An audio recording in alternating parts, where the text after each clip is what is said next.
திண்டுக்கல் மாவட்டம் நத்தம் அருகே சாலையோர கடைகள் மீது கார் மோதி விபத்துக்குள்ளான சிசிடிவி காட்சி வெளியாகி அதிர்ச்சியை ஏற்படுத்தியிருக்கிறது. விஜயதசமியொட்டி கோபால்பட்டி தேசிய நெடுஞ்சாலையில் பூ, பொறி கடை விற்பனை செய்யும் சாலையோர கடைகள் அமைக்கப்பட்டிருந்தன. இந்நிலையில் நத்தத்திலிருந்து திண்டுக்கலை நோக்கிச் சென்ற கார் கட்டுப்பாட்டு இழந்து சாலையோர கடைகள் மீது மோதி விபத்துக்குள்ளானது. இதில் கடலை விற்பனை செய்த வீரம்மாள், பொன்னம்மாள், சின்னம்மாள், கோகிலா ஆகியோர் படுகாயமடைந்தனர்.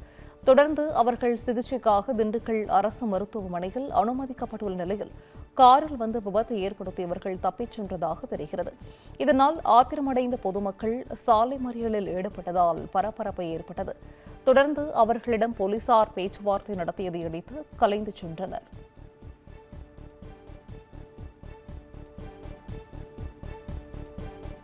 செங்கல்பட்டு மாவட்ட பெருங்கலத்தூரில் டயர் வெடித்து கார் விபத்துக்குள்ளானதில் இருவர் பரிதாபமாக உயிரிழந்தனர். மதுரவாயல் பகுதியைச் சேர்ந்த முனியாண்டி தனது குடும்பத்தினருடன் மதுரையில் உள்ள கோவிலுக்கு குடும்பத்தினருடன் காரில் சென்றுள்ளார். பெருங்கலத்தூர் வெளிவட்ட சாலையில் சென்று கொண்டிருந்த போது முன்பக்க டயர் வெடித்ததில் ஓட்டுநரின் கட்டுப்பாட்டு இழந்த கார் சென்டர் மீடியனில் மோதி விபத்துக்குள்ளானது. இதில் முனியாண்டி மற்றும் கணபதி அம்பாள் ஆகியோர் சம்பவ இடத்திலேயே பரிதாபமாக உயிரிழந்தனர். தொடர்ந்து காயமடைந்த 4 பேர் குரோம்பேட்டை அரசு மருத்துவமனைக்கு அனுப்பி வைக்கப்பட்டனர். தகவல் அறிந்து வந்த போலீசார் விபத்துக்குள்ளான காரை அப்புறப்படுத்தி போக்குவரத்தை சரி செய்தனர்.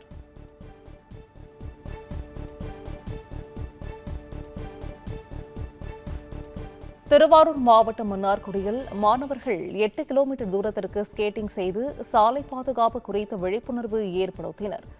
காந்தியின் 156வது பிறந்தநாளையொட்டி திருவாரூர் மாவட்டம் மன்னார்குடியில் சாலை பாதுகாப்பு குறித்த விழிப்புணர்வு பேரணி நடைபெற்றது. இதில் சிறுவர், சிறுமிகள், மாணவர்கள் 100க்கும் மேற்பட்டோர் கலந்து கொண்டு மன்னார்குடியிலிருந்து உள்ளிக்கோட்டை வரை சுமார் 8 கிலோமீட்டர் தூரம் ஸ்கேட்டிங் செய்தனர். அப்போது இருசக்கர வாகனத்தில் செல்லும் போது தலைக்கவசம் அணிய வேண்டும், 4 சக்கர வாகன ஓட்டிகள் சீட் பெல்ட் அணிய வேண்டும் உள்ளிட்ட சாலை விதிகளை கடைபிடிக்க வலியுறுத்தி பொதுமக்களிடம் துண்டு பிரசுரங்களை வழங்கினர்.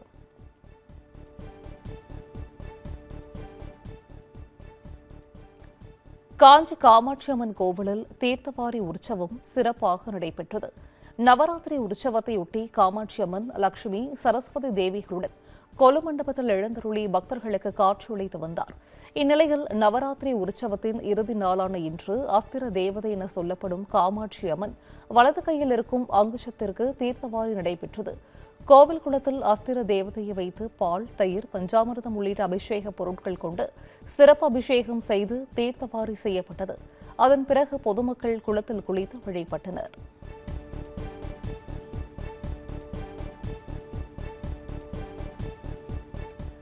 சேலம் மாவட்டம் கெங்கவலி அருகே வீட்டில் இருந்த கரையான் புற்றை அழிக்க பெட்ரோல் ஊற்றிய போது ஏற்பட்ட தீ விபத்தில் தந்தை, மகன் உயிரிழந்த சம்பவம் சோகத்தை ஏற்படுத்தியிருக்கிறது. நடுவலூர் பகுதியைச் சேர்ந்த விவசாயி ராமசாமி தனது 11 வயது மகன் பிரதீஷுடன் வீட்டில் இருந்த கரையான் புற்றை அழிப்பதற்காக அதில் பெட்ரோலை ஊற்றியதாக தெரிகிறது. அப்போது அருகே எரிந்து கொண்டிருந்த விளக்கின் மீது பெட்ரோல் பட்டு தீ விபத்து ஏற்பட்டதில் ராமசாமி மற்றும் அவரது மகன் பிரதீஷ் ஆகியோர் படுகாயமடைந்தனர். தொடர்ந்து ஆத்தூர் அரசு மருத்துவமனையில் சிகிச்சைக்காக அனுமதிக்கப்பட்டிருந்த தந்தையும் மகனும் சிகிச்சை பலனின்றி பரிதாபமாக உயிரிழந்தனர். இந்த விபத்து குறித்து கெங்கவலி போலீசார் வழக்குப்பதிவு செய்து விசாரணை மேற்கொண்டு வருகின்றனர்.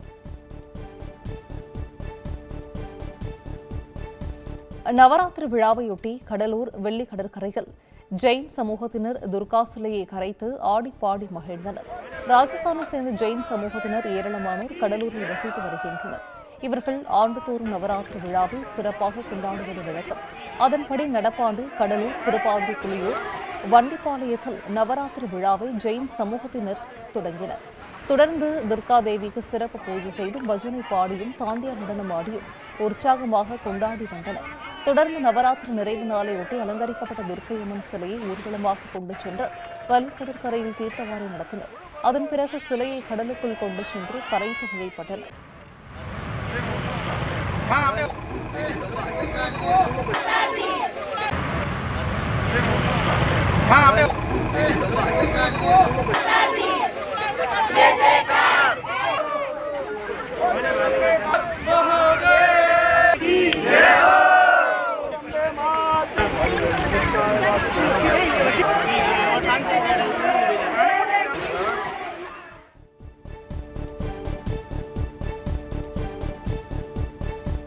கோவை மாவட்ட பொள்ளாச்சி அருகே சவுடேஸ்வரி அம்மன் கோவில் திருவிழாவையொட்டி முளைப்பாரி எடுத்துச் சென்றும் உடலில் கத்தி போட்டும் பக்தர்கள் நேர்த்திக்கடன் செலுத்தினர். பொள்ளாச்சி பெரிய நிகமத்தில் உள்ள ராமலிங்க சவுடேஸ்வரி அம்மன் கோவிலில் கடந்த 22ஆம் தேதி நவராத்திரி விழா கோலாகலமாக தொடங்கியது. இதையொட்டி முளைப்பாரி எடுத்தல், கும்மி அடித்தல் ஆகிய நிகழ்ச்சிகளை தொடர்ந்து கத்தி போடும் நிகழ்ச்சி நடைபெற்றது. இதில் பக்தர்கள் ஏராளமானோர் கலந்து கொண்டு பக்தி முழக்கம் எழுப்பியவாறு சவுடேஸ்வரி அம்மன் கோவிலுக்கு ஊர்வலமாக வந்தனர்.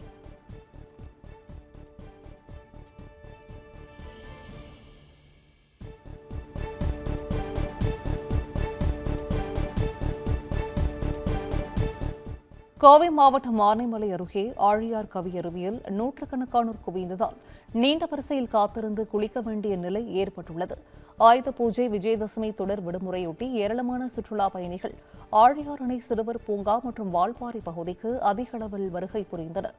இதன் தொடர்ச்சியாக ஆனைமலை புலிகள் காப்பகம், மேற்கு தொடர்ச்சி மலை அடிவாரத்தில் அமைந்துள்ள ஆழியார் கவியருவிக்கு சுற்றுலா பயணிகள் ஏராளமானோர் படையெடுத்தனர். அருவியில் நீர்வரத்து சற்று குறைந்து காணப்படும் நிலையில் சுற்றுலா பயணிகள் நீண்ட வரிசையில் காத்திருந்து குளிக்கும் நிலை ஏற்பட்டுள்ளது.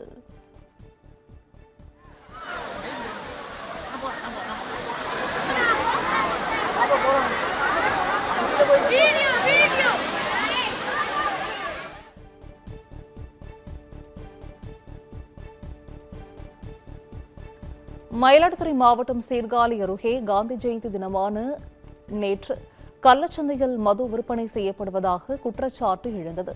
வேட்டங்குடி பகுதியில் சேகர் என்பவரின் வீட்டில் காரைக்கால் மற்றும் தமிழக அரசு மது பாட்டில்கள் பதுக்கி வைத்து 24 மணி நேரமும் விற்பனை செய்யப்படுவதாக கூறப்படுகிறது. இந்நிலையில் காந்தி ஜெயந்தியொட்டி தமிழகம் முழுவதும் அரசு மதுபான கடைகளுக்கு விடுமுறை அளிக்கப்பட்டிருக்கும் நிலையில் சேகர் கள்ளச்சந்தையில் மது விற்பனையில் ஈடுபடுவதாக குற்றச்சாட்டு எழுந்துள்ளது. இது தொடர்பாக காவல்துறையினர் உரிய நடவடிக்கை எடுக்க வேண்டும் எனவும் கோரிக்கை விடுத்தனர்.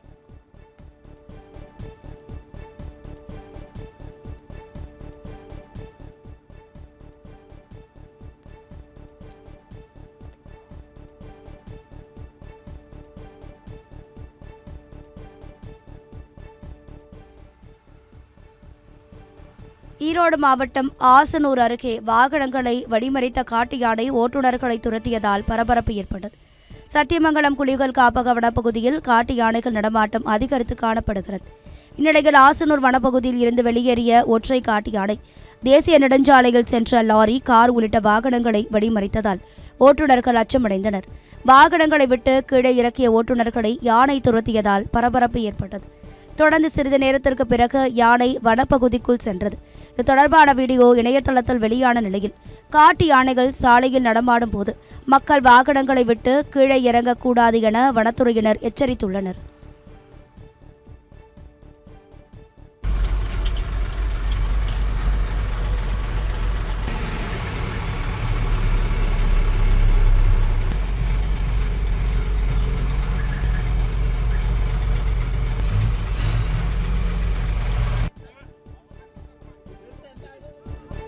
நீலகிரி முதுமலை புலிகள் காப்பக வனப்பகுதியை ஒட்டிய சாலையில் சுற்றுலா பயணிகளின் வாகனத்தை 2 காட்டு யானைகள் துரத்திய வீடியோ காட்சி இணையத்தில் வைரலாகி வருகிறது.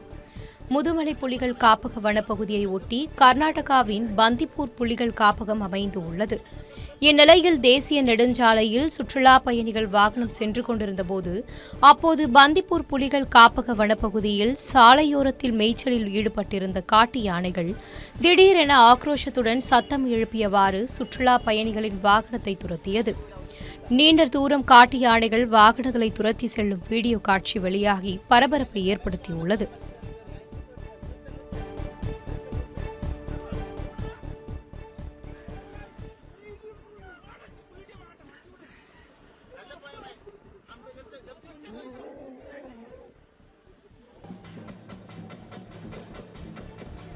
ராமநாதபுரம் மாவட்டம் புதுக்குளத்தூர் அருகே தாரைத்தப்பட்டை முழங்கு புரவி எடுப்பு விழா சிறப்பாக நடைபெற்றது.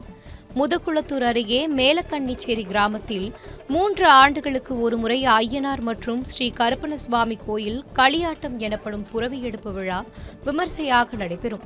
இதன் தொடர்ச்சியாக நடப்பாண்டு விரதம் இருந்த பக்தர்கள் களிமண் கொண்டு 9 குதிரை சிலைகள், ஸ்ரீ கருப்பணசுவாமி தவழும் பிள்ளை ஆகிய உருவ பொம்மைகள் செய்து பாம்பாளம்மன் கோயிலில் இருந்து தாரைத்தப்பட்டை மேளங்களுடன் ஊர்வலமாக சென்றனர். தொடர்ந்து திரை குலைத்து ஐயனார் கோயிலில் சிலைகளை வைத்த பிறகு சிறப்பு பூஜைகள் நடைபெற்றன. இதில் பொதுமக்கள் திரளானோர் கலந்து கொண்டு வழிபட்டனர்.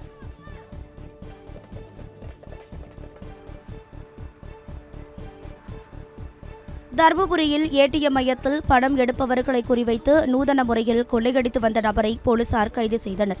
தருமபுரி நகரை சேர்ந்த இப்ராஹிம் தனது நண்பருடன் தனியார் வங்கி ஏடிஎம்மில் பணம் எடுக்க சென்றார். 2 முறை முயற்சி செய்தும் பணம் எடுக்க முடியவில்லை. அப்போது அருகே நின்றிருந்த நபர் பணம் எடுத்து கொடுப்பதாக கூறி இப்ராஹிமின் ஏடிஎம் கார்டை வாங்கினார். அவர் முயற்சித்தும் பணம் வராததால் மீண்டும் கார்டை அவரிடம் கொடுத்துவிட்டு சென்றார்.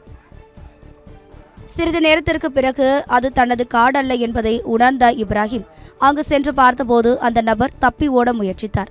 இதனையடுத்து அவரை பிடித்து போலீசாரிடம் ஒப்படைத்தார்.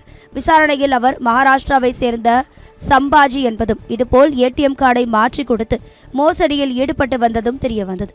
இதனையடுத்து அவரை கைது செய்த போலீசார் அவரிடம் இருந்து 210 ஏடிஎம் கார்டுகளை பறிமுதல் செய்தனர்.